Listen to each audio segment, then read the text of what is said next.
You are about to cross into a world where fear is real. Real stories, unexplained phenomena, where the supernatural lurks in the shadows. From the Portal of Dread. Story 1, The Last Passenger. Greetings, eerie visitors. A warm welcome to the Portal of Dread. Prepare yourselves to traverse the boundary between the tangible and the inexplicable. Dim the lights, don your headphones, and settle in. For tonight, together, we shall delve into a new chapter of terror. Are you prepared for the unknown? Therefore, like this video, subscribe, and leave your comment declaring, "I am not afraid." Now, let us commence. Junior's screen vibrated once more at 3:17 a.m. Another fare. For the past 3 weeks, ever since he began driving in the pre-dawn hours of Foz do Iguaçu to supplement his earnings, the identical request had consistently appeared at that precise time. Ride requested. Passenger, Igor Jesus. Junior pulled up to the abandoned edifice on Rua das Cataratas, its shattered windows resembling vacant eyes gazing upon the desolate street. The frigid July air cut like a blade, and a dense mist began to coalesce amidst the burnt-out streetlights. No movement, no sign of life. Then, the rear door opened. A figure glided into the back seat with a motion that appeared to transcend the physical realm entirely. Junior glanced into the rearview mirror and felt a shiver trace his spine. It was a middle-aged woman, her grey hair damp from a rain that was not falling, and eyes that mirrored an infinite sorrow. "Good evening," she murmured, her voice resonating as though emanating from a great distance. "Could you take me to the Friendship Bridge?" "Certainly, ma'am, but are you all right? You seem damp." She offered a smile, and within that smile lay something profoundly unsettling. "It is merely that I have come from a great distance, Junior. From a very, very great distance indeed." The driver swallowed hard. He could not recall having uttered his name.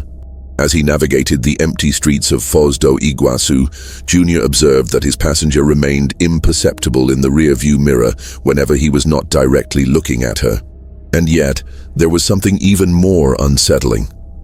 While the speedometer registered 80 km/h, the surrounding city appeared to drift past in an unnerving slow motion, as though time itself ceased to function normally during these nocturnal fares. "Stop here," she said, pointing to an overpass where wilted flowers adorned the guardrail. It was precisely here that Marina decided she could no longer endure. Junior braked abruptly. "How do you know about—" But upon turning, he found the back seat utterly vacant. Only the faint scent of the river and a small puddle of water on the upholstery persisted as tangible proof of a presence. The following morning, Junior awoke with a pervasive sense that something was amiss. The memories of the nocturnal ride were hazy, like a dream stubbornly resisting recall. Yet, the puddle of water on the back seat remained, tangible and inexplicable beneath the intense Foz do Iguaçu sun. He resolved to seek answers. A quick Google search for Marina and Viaduct in Foz do Iguaçu yielded a news report that sent a chill down his spine. 28-year-old woman commits suicide on Friendship Bridge following postpartum depression. The accompanying photograph depicted the precise location where the enigmatic passenger had requested to alight. Marina had died 3 months prior. That night, Junior had hesitated before accepting the 3:17 a.m. ride. However, financial exigency had prevailed. This time, the designated pickup point was different. Hospital Ministro Costa Cavalcanti. The identical figure emerged from the shadows, but now Junior observed her more closely. Her feet didn't quite make contact with the ground as she walked, and as she entered the car, the air grew dense, almost palpable. "Where to today?" Junior inquired, striving to keep his voice steady. "Rua Santos Dumont, 347, she replied, wiping away tears that seemed perpetually to flow. "Kamiri is waiting." During the journey, she began to speak. He couldn't reconcile himself with the diagnosis. Terminal cancer, they said. Only 2 months to live. So he decided to hasten the process with a rope in the back room. Junior felt his hands tremble on the steering wheel. Madam, I don't comprehend what is transpiring. Who are you, and why do you consistently appear as Igor Jesus on the application? She chuckled, a sound that reverberated like an echo in an empty cathedral. Igor Jesus was my given name, dear. Before the transition, before I became Marina. And now I am merely a guide. Upon reaching the address, Junior discerned a man on the porch of a modest house. Kamiri clutched a rope, gazing at the starry sky with the expression of one who had made a definitive decision. "No!" Junior cried out, exiting the vehicle. But Kamiri could neither see nor hear him. Marina alighted from the car with the same ethereal fluidity and walked towards Kamiri.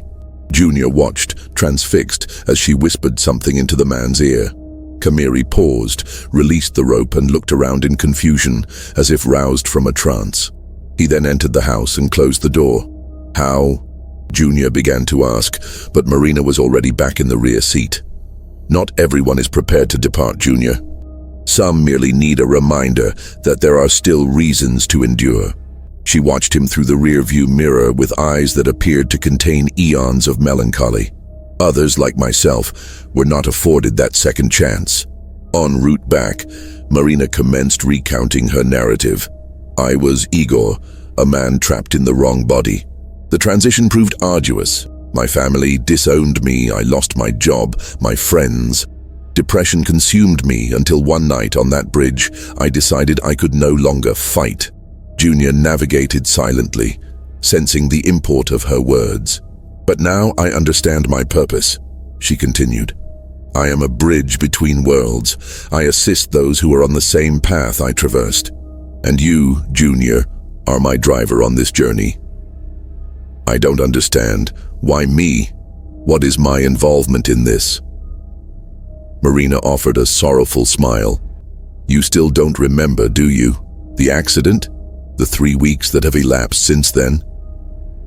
Junior's world began to spin. Slivers of recollection resurfaced in vivid flashes. A poorly executed turn on BR 277. The headlights of a truck bearing down on him, the screech of twisting metal, the darkness. "No, this isn't possible. You died that night, Junior, just as I did, and ever since, we have been partners in this mission. You convey me to lost souls, and I guide them back to the light or to eternal repose." Junior abruptly brought the car to a halt on the roadside. His hands trembled as he looked at them. They appeared translucent under the streetlights. How had he not noticed before? But why don't I remember? Why do I awaken every morning believing I'm still alive? Because acceptance is a process, dear. Your soul still struggles against reality. Every day you awaken, reliving the illusion of your continued existence until it's time for the drive, when our true mission commences. At that moment, Junior's cell phone vibrated. 3:17 a.m. A new request appeared. Passenger, Igor Jesus. But this time, he looked at the back seat and found it vacant. "Marina," Junior called out to the vacant back seat, but there was no response. The pre-dawn silence weighed upon him like a tombstone. For the first time in 3 weeks, he was utterly alone. The address on the app led him to the municipal cemetery of Foz do Iguaçu. Junior parked in front of the rusted iron gates, feeling a chill that did not emanate from the weather. The trees swayed without wind, casting dancing shadows beneath the waning moon. A figure emerged amidst the tombstones. He was a young man, perhaps in his mid-20s, clad in a tattered t-shirt and earth-stained jeans. His eyes were vacant, lost, and he exuded the unmistakable scent of alcohol and despair. "Are you the driver?" the young man inquired, approaching the car with a staggering gait. "I am. Are you Igor Jesus?" The man chuckled bitterly. "I was Rodrigo, but now I'm just another lost soul in this place. I need you to take me back." "Back where?" "Home, to my last ride." Rodrigo settled into the back seat, and Junior felt the car grow heavier, as though the air itself had become dense. "I drank too much that night. I believed I could make it home. I believed I could see my daughter one last time." Junior swallowed hard. Something in Rodrigo's narrative resonated within his own memory. like a persistent nightmare that refused to recede. Rua Almirante Barroso 182, Rodrigo murmured. That's where it all ended for me. Throughout the journey, Rodrigo recounted his story. My wife had left me, taking our 2-year-old daughter. I was drinking heavily. I had lost my job. That night, I resolved to go get them, to mend everything. But on the way, the truck, Junior whispered, the words tumbling from his lips before he could rein them in. You know? Rodrigo glanced at him through the rearview mirror, taken aback. I think that memories surged back like a deluge. Junior now recalled he was the truck driver that night. Returning from a prolonged delivery, weary, he had momentarily succumbed to a micro-sleep. When his eyes snapped open, Rodrigo's car was barreling toward him in the opposing lane at high speed.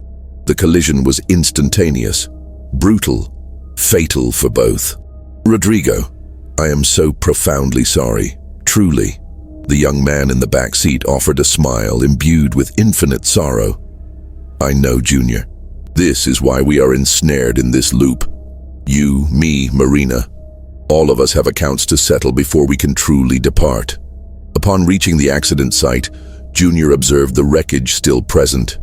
Fragments of twisted metal, shattered glass reflecting the moonlight, and dark stains on the asphalt that could have been oil or blood. And standing amidst the devastation, Marina awaited them. It's time for you to comprehend, she stated, drawing near the car. The final passenger on this journey is truth itself. Marina unlatched the driver's door and extended a hand to Junior. Step out of the car. It is time to confront what truly transpired. Junior hesitated, yet something in her voice, an authority transcending the realm of the living, compelled him to obey. Rodrigo also exited the vehicle, and the three stood motionless in the middle of the ravaged road. You two are tethered here by a culpability that prevents your departure, Marina explained, her form growing increasingly translucent beneath the moonlight. Junior, you blame yourself for having dozed off. Rodrigo, you blame yourself for having drunk. But the truth is, you are merely two facets of a singular tragedy. The air around them began to undulate, as if reality itself were a desert mirage. Other figures began to materialize from the shadows, men and women of varying ages, all bearing the same mien of sorrow and contrition. We are the lost souls of Foz do Iguaçu, Marina stated, gesturing toward the spectral figures. Those who departed with unfinished business, unspoken affections, unrequested forgiveness.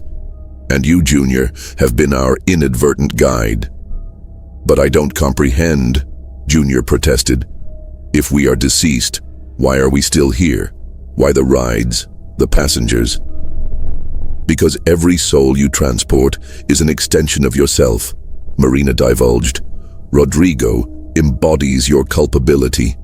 I embody your denial. Every passenger you carry is a facet of your psyche that seeks solace. Rodrigo drew closer to Junior. In truth, that night I wasn't merely intoxicated. I was attempting to end my life.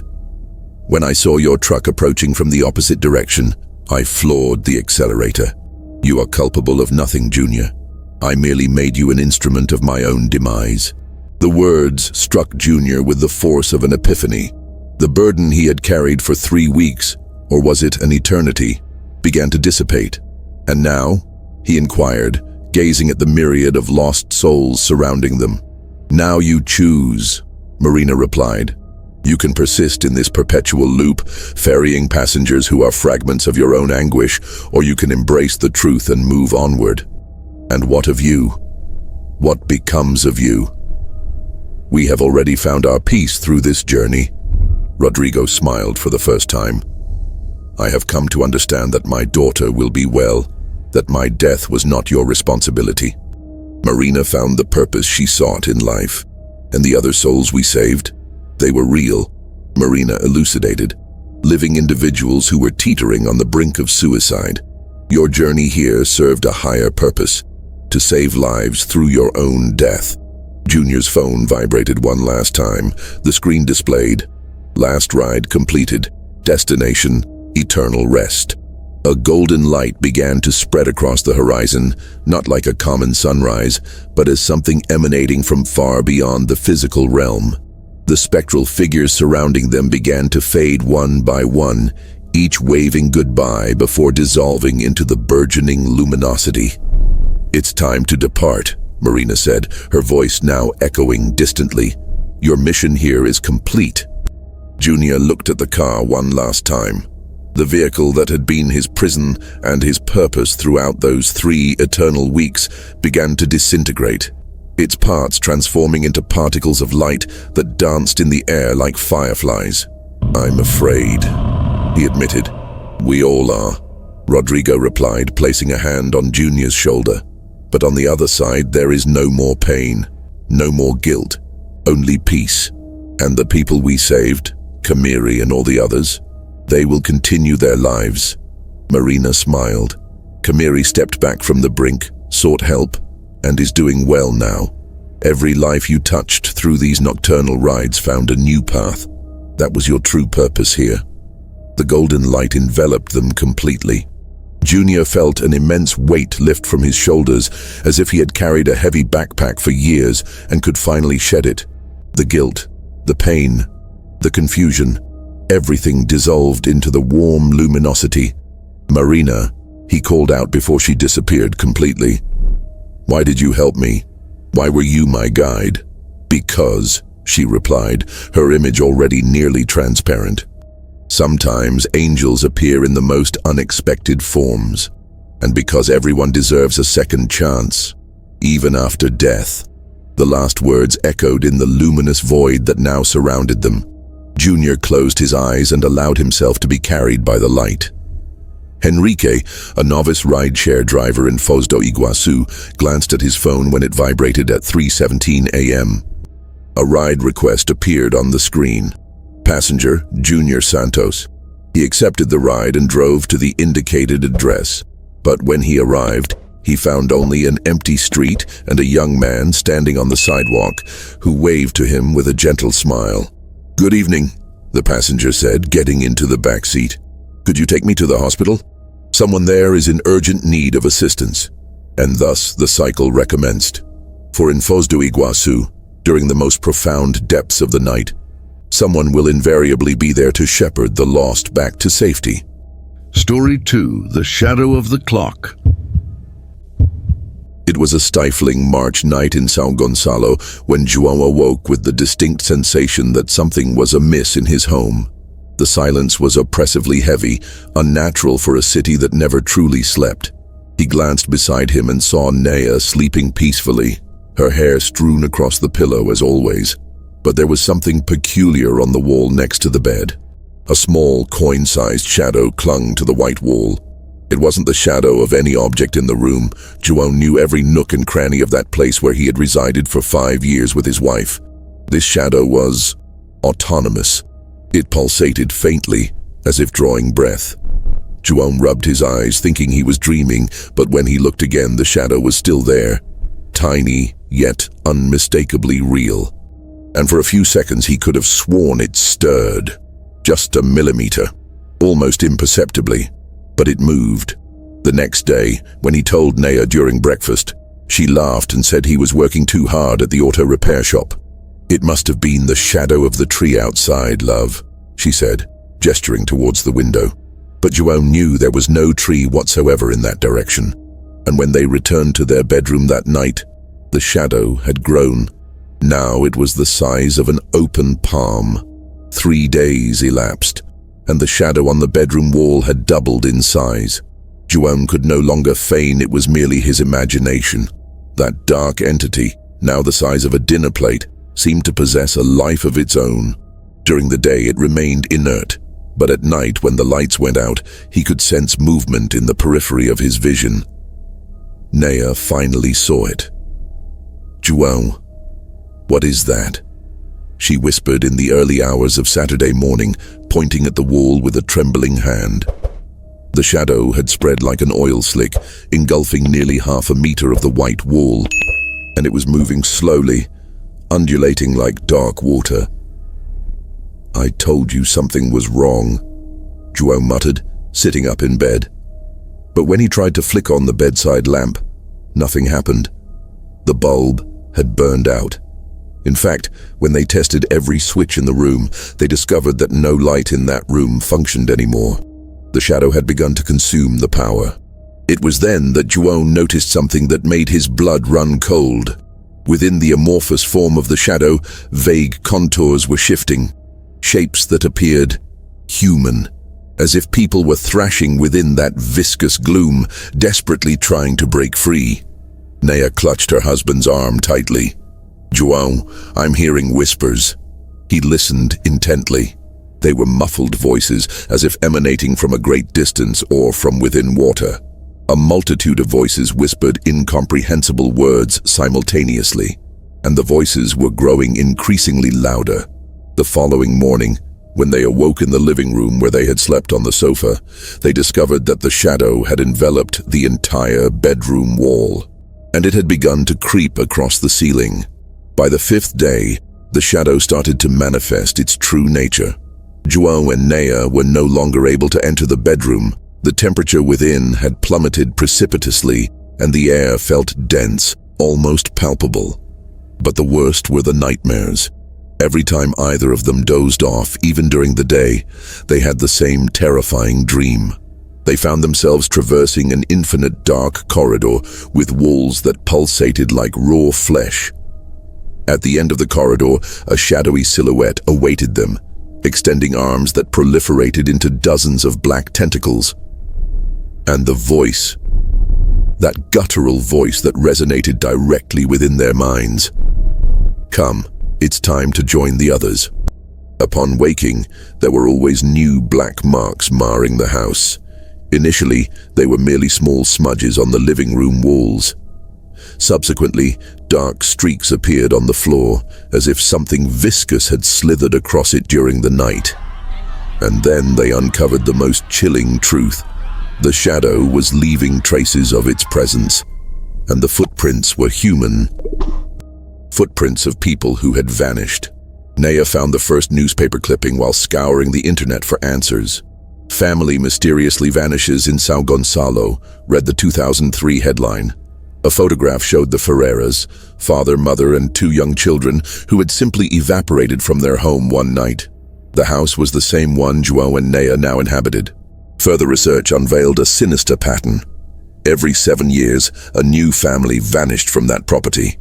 1989, 1996, 2003, and now it was 2010. "João," Neia whispered, showing him the articles on the laptop. "Look at the date of the last disappearance. It was exactly 7 years ago, and it always happens at the end of March." João looked at the calendar on the wall. It was March 28th. They had 2 days. That night, the shadow had consumed half the house, and for the first time, it began to speak to them directly, not in a dream, but present, in stark reality. A guttural voice emanating from all directions simultaneously. "João, Neia, the others await you. Do not resist. It does not hurt, once you yield." And then they beheld it. In the core of the dark mass that now enshrouded the entire room's ceiling, human visages slowly materialized and dissipated. Men, women, children, all with eyes bulging with terror, mouths agape in silent screams. The Ferreira family was present, as were all the others who had vanished previously, all awaiting João and Neia. March 29th, 1 day remaining. João awoke alone on the living room couch. Neia had vanished overnight. He discovered her standing motionless in the kitchen, her gaze transfixed on the wall where a fresh, dark stain had materialized. Her eyes were altered, glazed over, as though she were in a profound trance. "Neia?" João brushed her shoulder, and she slowly pivoted. When she smiled, it was not her own. It was an unnatural, strained contortion. "She is already among us, João." The voice that issued from Neia's mouth was a grotesque amalgam, her own voice overlaid by dozens of others. "There is no need for fear. It is remarkably comforting within. We are all united for eternity." Neia's eyes turned utterly black for a fleeting second, and João perceived something stirring behind her irises, like specters gliding through murky water. He bolted from the house, but upon glancing back, he spied Neia at the window. Yet she was not alone.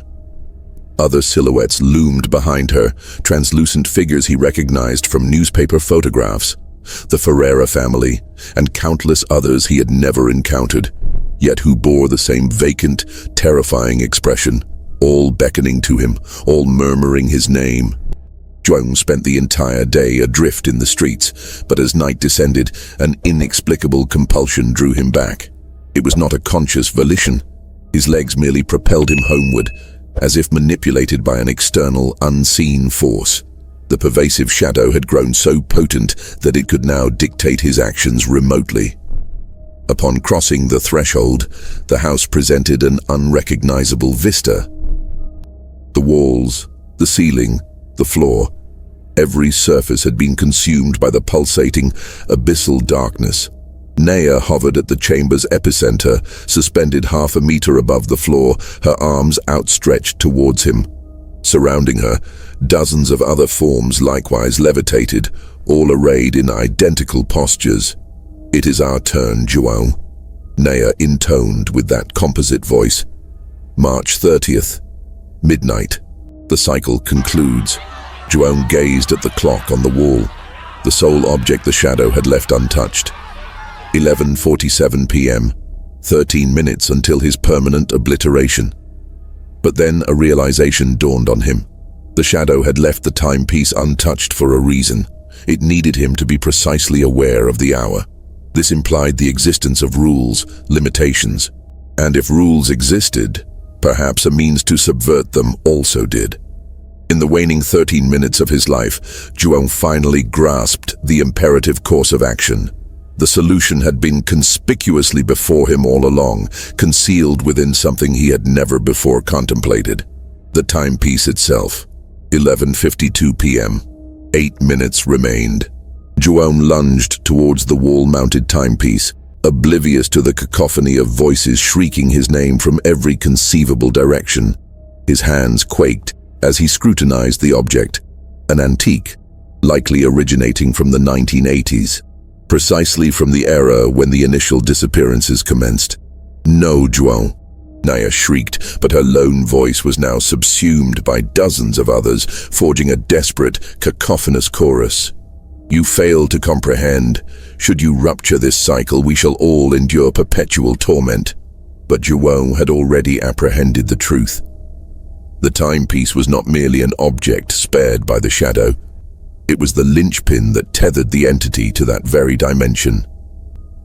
Every 7 years, precisely at midnight on March 30th, the entity gorged itself on fresh souls to sustain its abhorrent existence, and the timepiece meticulously calibrated the precise moment of this ritual.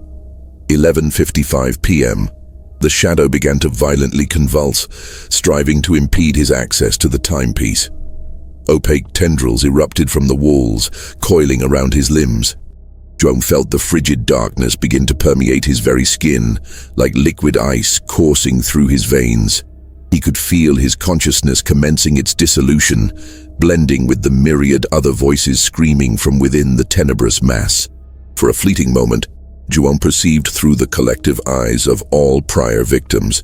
He viscerally experienced the terror of the family patriarch in 1996. The profound despair of the mother in 2003, and the raw panic of the children who were never afforded the opportunity to mature. 11:58 p.m. With one final prodigious effort, João managed to wrench the timepiece from the wall. The object felt glacial to the touch, yet he maintained a tenacious grip. In that precise instant, all voices ceased. The shadow solidified entirely. "If you do this," Neia's voice resonated one final time, yet this time it was undeniably her own.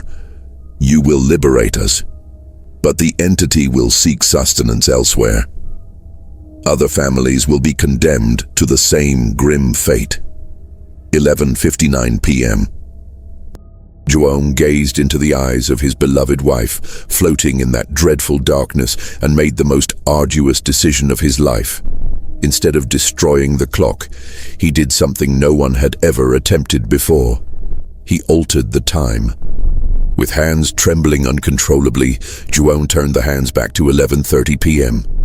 If the entity relied on the precise timing to complete the ritual, the clock struck midnight at the wrong hour. The shadow erupted in a deafening shriek that was not sound, but pure agony. All trapped souls were instantly liberated like black butterflies soaring from a confinement. Neia collapsed to the floor, unconscious but breathing, and the entity, disoriented and debilitated by the interrupted ritual, was drawn back into its native dimension. But João knew he had merely bought time. The entity would return. It always did. He just didn't know when. 3 weeks later, João and Neia relocated to another city. They never spoke of what had transpired, not even to each other. But every night before retiring, João meticulously inspected all the walls of their bedroom, searching for tiny shadows, the size of a coin, that pulsed as if breathing, for he knew that somewhere the darkness was coalescing once more. And next time, it would be shrewder, more patient, and it would not rely on clocks to mark its time of hunger. Some shadows are born of light. Others are born of what devours light, and when you least expect it, a faint dark stain will materialize on your wall. It will begin small. It always begins small. But remember, all darkness expands when no one is observing, and by the time you finally take notice, it may be too late to escape. Thank you for going through this dark night with us at the Portal of Dread. Now tell me, would you dare to go through this? Share in the comments if you can sleep tonight. Don't forget to like, subscribe, and activate the bell to receive more chilling stories every week. Sleep well if you can. Until the next video, good night, or really,